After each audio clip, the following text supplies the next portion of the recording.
In today's video, I'm going to teach you how to create a team with Canva Pro right now. By the end of this walkthrough, you'll know exactly where to click, what each option means, and what you need in order to invite people into your Canva workspace. First, make sure you're logged into your Canva account on your computer. Once you're on the Canva homepage, look down to the lower left corner of the screen. You'll see your profile area there. Go ahead and click on your profile. This is where Canva keeps most of your account and team-related settings, so it's the starting point for managing your team. After you click your profile, a menu will appear. From this menu, select Settings. This takes you to the main settings dashboard for your account. Think of this as the control center where you can adjust everything from your account details to your team and billing.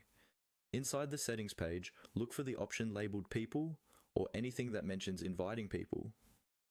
This section is specifically dedicated to managing who has access to your Canva space.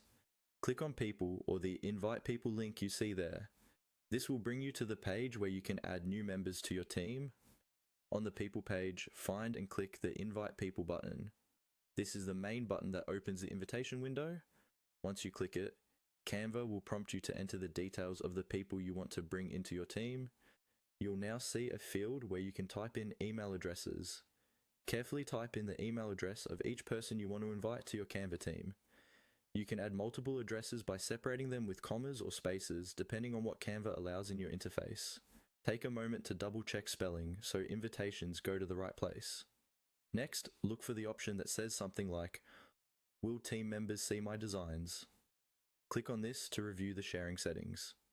This is important because it controls how much access your teammates will have to your existing designs.